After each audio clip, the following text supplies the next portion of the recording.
Music and Music and Music. Ya saya selamat sore Sobat Sonora. Boy Pamungkas sudah siap buat take over studio dari jam 4 sampai nanti jam 8 malam di Sonora Sore ya. Dan sesuai yang sudah tersebar di flyer, ya kan, yang sudah dipublish bahwa sore ini tuh kita bakal ngobrol-ngobrol barengan sama Mbak Atalia Citra atau Mbak Aya di sini ya. Say hi dulu, ada Mbak Aya yang sudah tergabung lewat live IG kita. Hai Mbak Aya. Hai, sore. Wih, deh apa kabar Mbak? Sehat-sehat. Mbak Aya, ini berhubung dengan adanya virus corona segala macam yang ini jadi sebuah hal yang mengguncangkan ya, mengguncangkan duniawi, terus mengguncangkan jadwal kita semua gitu kan. Jadi kalau dirimu sendiri nih Mbak Aya, jadwal apa yang berubah dari apa yang jadi kebiasaan dirimu?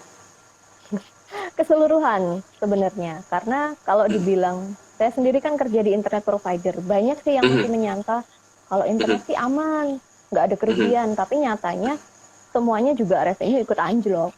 Dan mau nggak mau selama 2 bulan terakhir ini 100 sekian karyawan kami juga shift-shiftan. Jadi sebagian besar memang WFH.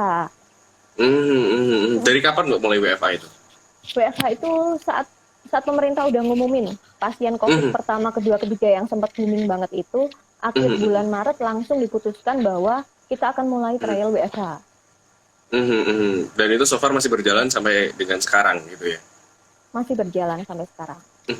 Nah ini menarik Mbak, ngomongin soal dirimu kan sebagai seorang ibu juga gitu kan, membagi waktu segala macam bersama dengan anak. Padahal biasanya kalau di rumah tuh udah benar-benar fokusnya sama anak gitu. Terus sementara sekarang harus dibebani dengan pekerjaan segala macam. Itu gimana Mbak mengemanage-nya? Kalau boleh tahu. Iya, kalau secara waktu sih memang jadi distraction ya. Karena di rumah di saat yang bersamaan harus handle pekerjaan bareng sama tim.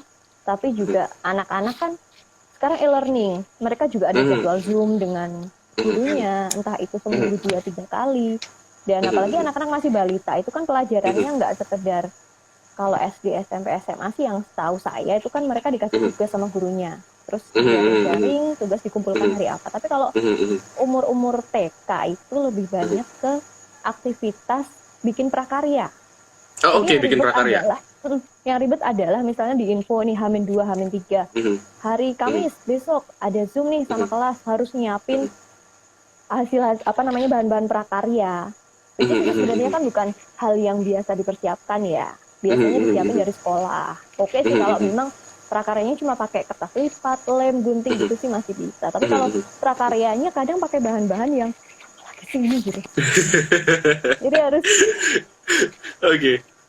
ya harus prepare-nya benar-benar prepare buat ngurus rumah, prepare di pekerjaan dan juga pendidikan anak-anak biar nggak sampai ketinggalan. Oke. Nah, mau ngutip nih, tadi sempat ngeliat IG-nya Mbak Aya gitu. Ada sebuah postingan 14 Februari kemarin yang captionnya begini, "Being mom is a blessing that no one can replace. That no other love like this when you hear your heart is beating outside your body." Perasaan seperti apa sih Mbak sekarang mungkin menjalani sebagai seorang ibu gitu dengan 2 anak? Iya, nyapa dulu nih ada Pak Bos join. Mana. Hai Bapak Direktur Gmedia. Nih. Oh, halo. Nih. Halo Pak Priyo ini. Halo Pak Priyo ya. Iya. Iya benar banget. Jadi nggak tahu tuh. Bisa-bisanya sih stalking sampai 14 Februari. Tapi emang benar sih, mom is a bless. Karena kalau dibandingkan sama teman-teman yang lain ya, kayak produser atau yang lain, itu terbilang saya dulu nikahnya muda. Oke. Usia berapa Mbak dulu nikah? Usia 23. Oh, oke. Usia 23 langsung dapat bonus 2. Jadi kan di saat teman-teman yang lain masih bisa, zaman sebelum Covid ya, masih bisa nongkrong, masih bisa ngopi-ngopi, masih bisa kesana kesini, bahkan traveling bareng-bareng gitu. Banyak nggak bisa ikutnya. Oke. Tapi begini Mbak, kehidupan ketika sebelum Covid gitu kan, dimana teman-teman tuh pasti, apalagi Mbak Aya gitu bersama dengan keluarga pasti punya kebiasaan tersendiri begitu. Setelah adanya Covid nih ya kan, yang merubah pola kita semua gitu kan. Ini ada perubahan nggak habit di rumah nih sama anak-anak, sama suami mungkin? Iya banyak banget lah, soalnya kebiasaan di kami itu kan karena mereka dari kecil sudah daycare. Baru ketemu orang tuanya paling sore ke malam juga waktu kami kan nggak banyak. Tapi akhirnya karena COVID ini 2 bulan, hampir 2 bulan full ini ketemu terus di rumah. Bener-bener seharian mau nggak mau mereka jadi manja karena berinteraksinya ketemunya kalau nggak sama mamanya sama papanya itu lagi kan. Jadi mereka Jadi juga sedekat sering itu ya berdekat. sekarang ya Mbak ya? Semakin Ya, dekat ya berarti ya? sedekat itu dan anak-anak itu nggak mendengarkan kita ya. Kalau ya nggak usah Oke. anak-anak yang kecil deh, seumuran Bayu misalnya. Pasti juga nggak dengerin orang tuanya kan. Ya Tapi akan begitulah ya. melihat, akan mencontoh gitu loh. Jadi kita kadang melihat cerminan diri kita sendiri dalam wujud orang lain. Ini aku banget nih. Iya kalau pas yang baik, tapi pas kadang ada yang jelek, terus jadi nular. Jadi ngelihatnya kesel sendiri sih kita. Oke, mungkin gini Mbak. Ada sebuah saya pernah diskusi gitu kan bareng sama salah satu psikolog anak gitu. Dimana ketika sekarang trennya kan orang tua itu kan bekerja gitu, bapak ibunya kerja gitulah, karena periode karir ini jadi sebuah hal yang pride tersendiri lah ya di era sekarang lah ya. Dan salah satu hal yang menjadi, saya nggak bilang ini korban ya, tapi ini jadi sebuah hal yang perlu diperhatikan lebih gitu adalah berkumpul bersama dengan anak gitu kan. Akhirnya keluar satu teori di mana quality is more important than quantity gitu. Kalau menurut kamu nih Mbak, untuk bersama dengan anak tentang quality dan quantity ini seperti apa? Iya bener banget sih, soalnya selama 2 bulan ini sekalipun kuantitinya lebih banyak, tapi ya ternyata saat dulu waktunya nggak sebanyak sekarang pun masih tetap kualitasnya itu ada. Karena Kualitas seperti apa Mbak waktu yang biasanya barengan sama anak dihabiskan waktunya itu? aktivitas yang dipilih. Oke, kalau- misalnya. Kalau di rumah ini yang saya terapkan, kalau saya sendiri sih pengen memutus mata rantai zaman pendidikan zaman dulu kan, kalau kita ke zaman eyang, zaman bapak ibu itu kan anak-anak tuh harus nurut sama orang tua. Anak-anak tuh pokoknya ya udah deh ngikut aja, harus sopan, harus didikte banget hidupnya. Iya. Kamu tuh jalannya kayak gini. Tapi kalau sekarang, sekalipun anak-anak masih kecil, tapi mereka terbiasa untuk diberi peran. Oke. Jadi bahwa berapapun umurmu, kalau kamu bener, ya kamu boleh kok ngasih tahu. Misalnya dia ngingetin loh, ngingetin ke ayahnya, buat jangan buang sampah sembarangan, habis ngapain diberesin, itu nggak masalah. Kalau yang salah orang tua ya orang tua yang minta maaf. Kemudian saat kita mau melakukan aktivitas keluarga, mereka akan dimintai pendapat. Mau nggak kalau Oke. kayak gini? Oke. Ini apa? Belajar buat manage waktu juga. Jadi misal, ini kan kita nggak lagi liburan loh, tapi sekolahnya di rumah. Tahu kan kenapa? Karena ada virus, dijelasin. Virus itu apa? Terus ada beberapa seminar nih yang pernah saya ikut itu tentang critical thinking buat anak-anak. Jadi mereka diajak buat melakukan sesuatu bukan karena disuruh dan bukan karena itu benar, tapi karena mereka tahu alasannya. Oke. Jadi faktor why ini penting banget. Jadi biar mereka anak-anak ini, termasuk kita juga ya, bisa tahu gitu loh, kenapa sih kita harus melakukan A, harus melakukan B. Misalnya, kenapa sih kok kita harus rajin cuci tangan? Apa karena disuruh mamahnya? Apa karena biar nggak ketularan virus? Apa biar bersih? Apa biar buat syarat aja kalau mau makan? Kenapa harus sering-sering cuci tangan? Mereka harus tahu why-nya. Oh, kalau cuci tangan tuh nanti akibatnya akan seperti ini. Positifnya seperti ini, kalau nggak cuci tangan negatifnya seperti ini. Jadi lebih ke kamu melakukan sesuatu ya ada sebab, ada tujuannya. Oke, di sisi lain berarti itu sambil nge-training responsibility dari anak sendiri ya sebenarnya ya? Ya benar. Benar-benar. Jadi memang memberikan pilihan ke mereka. Kamu mau jadi baik atau jadi jelek. Kamu tahu positif negatifnya, tahu konsekuensinya masing-masing. Oke, berarti tugasnya orang tua tinggal mengawal ya mereka ya. Gitu ya Mbak ya. Oke, ini buat teman-teman semua, buat sahabat Sonora nih yang gabung di live IG kita, ini bisa loh sambil ngajuin pertanyaan ke kita gitu kan, ngomongin soal cara membagi waktu bersama dengan anak gitu, cara mempunyai kualitas yang baik ketika bertemu dengan dan berkumpul dengan anak, mendidik secara baik dan segala macam. Mbak, gini Mbak, anakmu ini kan 2 cowok cewek ya, gitu kan, ini otomatis karakternya akan berbeda gitu, treatmentnya ke cewek seperti apa, ke cowok seperti apa, itu treatment seperti apa Mbak yang biasanya untuk membedakannya, biar tetap, kadang kan anak-anak nih ngerasa kayak kok lebih sayang dia ke kakak gitu-gitu, itu gimana Mbak? Kok nggak coba sih? Ya, dan faktanya adalah setiap orang tua itu pasti, berapapun anaknya ya, pasti punya satu anak yang lebih disayang daripada yang lain. Oke, Ini udah oke. ada penelitiannya bahwa memang pasti mungkin si ibu lebih ke anak cowok, si bapak lebih ke anak cewek yang terakhir. Itu pasti kok, kita nggak bisa memungkirin.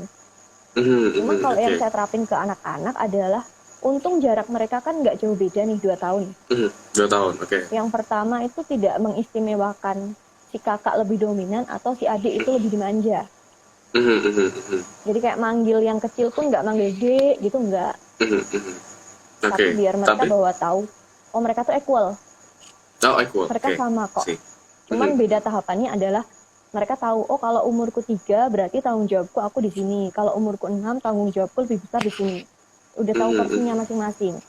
Misalnya umur 3 dikasih tanggung jawab aja. Oke, umurku 3, bentar lagi ulang tahun 4. Umur 4 tahun nanti berhenti ngedot. Tahun ini 7 tahun loh, udah mau naik kelas. Targetmu adalah kamu bisa baca. Jadi mereka tahu sendiri-sendiri. Terus yang pengen aku share ke teman-teman adalah anak cowok, anak cewek. Banyak banget kalau pola pendidikan yang zaman dulu-dulu itu ngajarin cowok nggak boleh nangis, cewek mainannya boneka. Ya, oke, Nah, oke. kalau di rumah ini berusaha equal juga gitu loh. Jadi misal si kakak kan punya boneka banyak nih yang cewek. Dan bonekanya nggak selalu Barbie atau boneka yang serba pink-pink gitu kan, nggak. Tapi ada boneka hewan-hewan. Itu kalau adiknya mau main, ya udah nggak apa-apa. Terus misal si adik nangis, anak cowok nggak boleh nangis. Loh, siapa bilang cowok nggak boleh nangis? Nggak apa-apa kok kamu nangis. Karena ini macam-macam emosi. Jadi tahu bahwa, oh iya, kita tuh sebagai manusia, kita tuh punya yang namanya rasa seneng. Seneng tuh karena apa sih?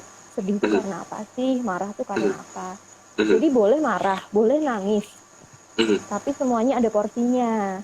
Nah, sesuai tempatnya lah ya, gitu ya. Ya, kalau marah jangan merusak. Kalau nangis Oke. jangan lama-lama. Oke. Dan itu balik lagi ke poin yang pertama yang saya sampaikan. Mereka harus tahu kenapanya. Jadi bukan aku nggak boleh nangis karena aku cowok, no. Tapi dia harus tahu, oh kalau aku nangis nih nanti mataku nggak enak. Terus kalau mau nafas, anak kecil kan kok nangis suka sampai nggak bisa berhenti. Oh iya. Gitu. Oke, Mbak, gini. Work from home gitu kan, otomatis kan pekerjaan semua dilaksanakan dari rumah gitu kan. Iya. Dan dengan adanya dirimu di rumah, otomatis attention dari anak-anak ke dirimu akan semakin besar gitu kan. Nah gimana caranya memberikan pengertian ke anak kalau ini tuh ibu lagi kerja gitu. Kadang-kadang kan kalau nginget-nginget nih Mbak, dulu zaman aku kecil ya, suka diajak ke kantor gitu, suka ngajakin balik, pokoknya gangguin lagi kerja lah gitu. Iya, Nah, ini pasti kan benar-benar. ada nih, gitu gimana tuh? Mereka berusaha buat, ayo dong pay attention ke aku gitu kan. Iya, yang pasti yang pertama adalah dikasih aktivitas. Mereka udah Oke, diajak kasih dulu, oke ini sekarang jam sekian sampai jam sekian harus ngapain. Kamu cari aktivitas, apakah itu mewarnai, baca. Kalaupun misal nonton YouTube nih, nggak dipungkiri kan, anak-anak sekarang udah Iya. serba multimedia. Kalau kamu nonton true. YouTube, yang dibolehin adalah ini. Udah ada koridornya. Terus mereka harus tahu lagi, why, kenapa sih kok mamaku harus kerja?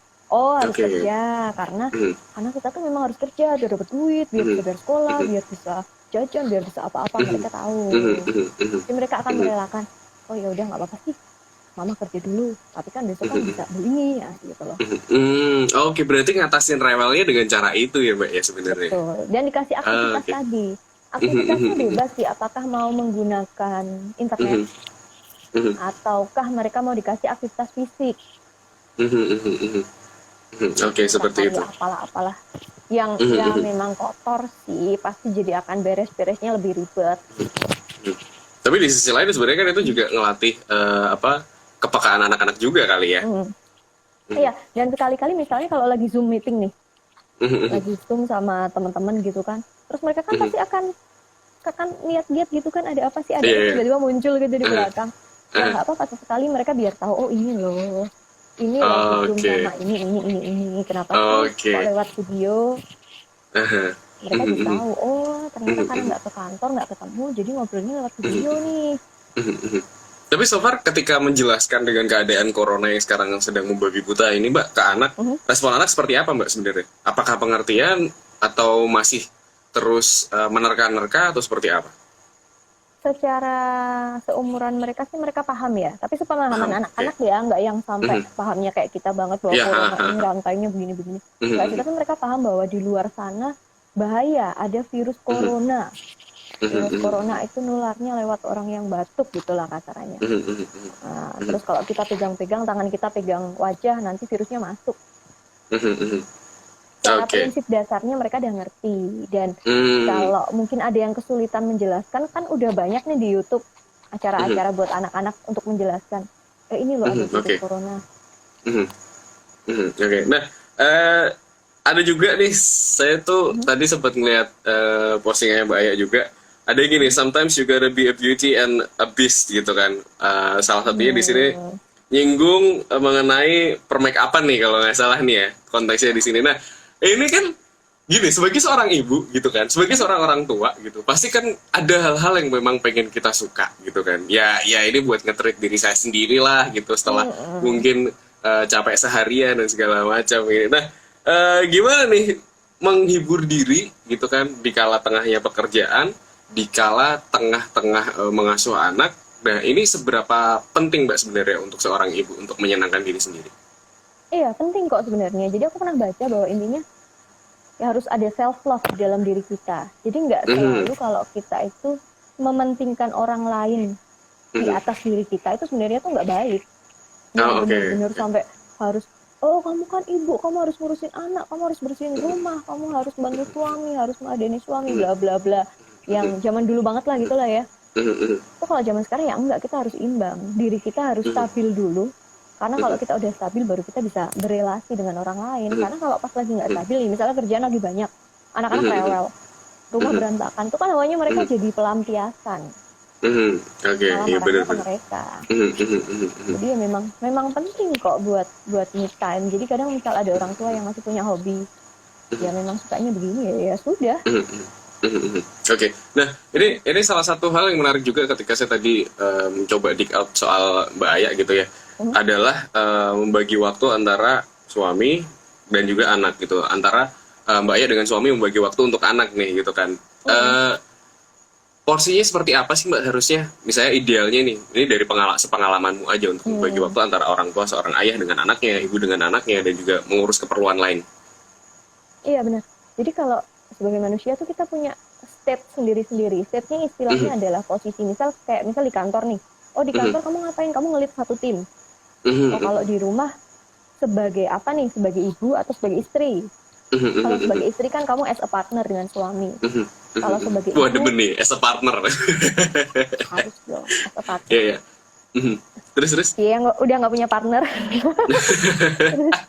Terus kalau ke anak-anak itu kan kamu sebagai apa nih? Sebagai influencer buat mereka. Influencer nggak cuma di Instagram aja. Instagram aja ya. Influencer. Anak-anak kan gitu, jadi harus beda. Harus membedakan sih. Gampangannya adalah kayak kalau misal zaman dulu kita nonton TV, karena sekarang kan pasti udah jarang ya yang nonton TV ya. Nontonnya Netflix. Kalau zaman nonton TV itu kan ada pembagian jam tayangnya. Tayangan anak-anak jam berapa, kalau udah mulai siang dikit berita, kalau sore, kalau malam untuk dewasa. Nah, begitu juga yang diterapkan di rumah. Ya memang sih pasti ada pro kontranya juga. Kayak misal anak-anak sebel saat lagi ngobrol sama suami, terus anak-anak tuh pengen gabung aja, pengennya nggak usah ngobrol deh sama Dedi, ngobrolnya sama anak-anak aja. Atau di sisi lain nih suami juga sebel gitu loh, kok yang diurusin sama anak-anak, kemudian merasa terabaikan. Pasti adalah drama-drama kayak gitu ya. Oke. Nah, ini ketika weekend datang Mbak gitu, otomatis kan waktu dalam bekerja berkurang, bahkan hilang ya kalau weekend ya, waktu bekerja gitu, dan full bersama dengan anak gitu, bersama dengan suami gitu. Momen ini kan pasti akan dimanfaatkan gitu semaksimal mungkin bersama dengan anak. Mbak itu kalau di rumah gitu barengan sama keluarga, pasti kan punya kebiasaan kalau ngabisin waktu sama keluarga tuh sampai kayak masak-masak bareng gitu, atau mungkin liburan kemana gitu. Itu memang jadi rutinitas nggak sih Mbak sebenarnya? Iya benar. Jadi kalau dulunya sih sebelum COVID memang ada rutinitas, misal weekend, deh weekend ini mau kemana, weekend depan mau ngapain, itu dalam 1 bulan udah dijadwalin. Jadi anak-anak juga tahu, misalnya mereka pengen, aku tahu nih, ini udah akhir bulan, udah pada gajian nih orang tua, mereka bisa minta, misalnya aku mau besok ke mall ngapain aja, mereka udah bisa request sendiri. Tapi kalau sejak adanya COVID ini sih paling mereka akan, sekalipun mereka belum tahu jam ya, belum bisa baca jam, tapi mereka kadang akan nanya, ini jam berapa? kalau kerja sampai jam berapa, terus nanti boleh main ini jam berapa. Paling itu aja sih, sambil ngajarin. Ya memang kita harus manage waktu, nggak bisa sepenuhnya. Nggak bisa di dunia ini tuh kamu pengen apa-apa semuanya bisa terpenuhi. Nah, mantap. Kalau ibu saya bilang, kan? kalau mencari keadilan di dunia itu susah gitu. Makanya biasakan dirimu dengan ketidakadilan. Makanya itu membuat kita berusaha mungkin untuk berlaku adil gitu katanya sih gitu kalau katanya. Iya. Oke, Mbak, ya, kita main game sedikit. Pernah nggak pernah? Jadi ada berapa pertanyaan? 1, 2, 3, 4, 5. Ada 5 pertanyaan. Itu kan silahkan dijawab dengan cepat aja. Yang pertama, ini gamesnya pernah nggak pernah. Yang pertama, pernah nggak sih fokus work from home sampai lupa mandiin anak? Pernah. Mandi sendiri. Oke. Oke, pernah ya. Yang kedua, pernah nggak sih telat meeting virtual pas work from home karena anak lagi rewel? Pernah, bahkan di tengah meeting Zoom itu mereka tiba-tiba muncul terus mau pup. Oke. Dan itu terus yang dilakuin apa, Mbak? Harus gimana? Yang dilakuin adalah videonya di-offin, audionya tetap nyala, jadi tetap dibawa di dekat kamar mandi. Udah tetap cebokin aja, ada bunyi flash terserah. Oke. Yang penting kerjaan dan juga waktu untuk anak beres ya, Mbak ya, di situ ya. Tanggung jawabnya kena semua ya. Oke, berikutnya. Pernah nggak sih bagi-bagi jam kerja saat work from home sama suami agar bocah-bocah ini tetap diperhatikan? Pernah didiskusikan tapi prakteknya ya tetap ya gitulah ya. Karena sama-sama ada pekerjaan kadang gimana sih kok nggak diurusin, gimana sih kok. Oke, berikutnya. Pernah nggak sih ngerasa kurang konsen kalau harus bekerja dari rumah atau work from home? Pernah. Pasti soalnya distraction-nya kalau di rumah itu sekalipun nggak punya anak ya. Tapi distraction-nya tuh banyak banget. Dan kalau work from home itu musuh kita justru diri kita sendiri. Oke. Nah itu biasanya mengantisipasinya gimana, Mbak? Mengantisipasinya adalah sadar diri ya. Bener banget loh. Soalnya selama pandemi ini banyak banget teman-teman yang udah dirumahkan, yang terus mereka terpaksa unpaid leave, masuk enggak gajinya prorate. Pokoknya banyak kejadian yang tidak mengenakan sampai sekarang semua orang kayaknya jadi jualan ya, entah itu di story Instagram, entah itu di story WhatsApp. Jadi dengan adanya keadaan kayak gitu, terus mereka juga curhat. Ya nih, tadinya gajinya bisa 2 digit, sekarang jadi UMR gitu kan. Jadi dengan keadaan kayak gitu harus, ya udah ya memang kita harus maksimal nih. Harus tetap survive ya. Oke, berikutnya Mbak. Yang terakhir, pernah nggak sih colongan-colongan harusnya work from home tapi cuman absen doang terus leha-leha? Tunggu. Ini yang nyimak siapa ya? Tadi Pak Prio masih nyimak nggak ya? Oke. Ya. Pernah sih, pasti pernah. Pasti pernah ya? Prinsipnya terutama kalau di Markom ya, kalau saya di sini dia di Markom itu memang kadang sore ada kerjaannya dikerjain, bahkan malam misalnya, ayo cepat malam harus dilembur revisinya mana ditunggu. Malam pun kadang terganggu, weekend pun kadang ada yang masih dikebut. Kemarin lebaran pun masih ada konten yang dibikin. Ya, tetap zaman sekarang kan kalau kita kerja apalagi di jasa ya, servis itu kan 24 jam. Pasti ada konsekuensinya di mana kamu bisa di rumah dikasih amanah buat ya di manage deh waktunya, terserah mau sambil tiduran, mau sambil ngemil, mau sambil ngapain, yang penting kerjaan lancar. Oke, Mbak terakhir nih, boleh dong kasih tips buat teman-teman semua nih yang nonton, sahabat Sonora yang nonton live kita. Mungkin gimana caranya membagi waktu barengan sama anak, barengan sama keluarga dan juga pekerjaan gitu. Ya, yang pertama tadi itu ya, jelaskan ke masing-masing anggota keluarga, entah itu anak, suami atau siapapun, why, kenapa sih kita harus melakukan ini? Biar mereka tahu reasonnya dulu. Setelah mereka paham, mereka tahu keadaannya. Yang kedua ya, mulai belajar manage waktu aja. Menanamkan itu ke anak-anak, ke partner, ke diri sendiri juga. Dan yang ketiga, cari celah. Kapan harus kita memang harus ngejar banget, kapan kita, tenang, stop dulu, makan dulu nih, jangan sampai lupa nih, atau kerjaan sampai malam banget gitu. Oke. Ada lagi Mbak? Mungkin? Bikin to-do list sama target yang jelas. Oke. 4 hal itu tadi ya berarti ya. Why, kenapa, terus tanggung jawab bersama dengan anak dan keluarga, memanage waktu, terus to-do list, dan planning dan segala macam itu ya Mbak ya. Oke, thank you so much Mbak Aya. Ya, udah ngobrol-ngobrol sama saya Boy Pamungkas di sini sampai nanti jam 8 saya masih lanjut lagi. Mungkin untuk obrolan kita, saya mau tutup sama itu tadi sih, quotes dari dirimu tadi. Yang karena ini ngena banget nih sebagai seorang ibu gitu kan, yang harus menjaga anak, harus menjaga tanggung jawab sebagai seorang pekerja segala macam. Karena being mom is a blessing that no one can replace. There is no other love like this when you hear your heart is beating outside your body. Karena sungguhnya adalah anak itu bagian dari diri kita yang harus kita sayang dan benar-benar itu menjadi tanggung jawab kita sampai nanti. Wih, thank you so much, Mbak Aya. Sukses selalu ya, Mbak ya. Yes, see you. Sonora FM, News, Traffic, and Music. Sonora FM.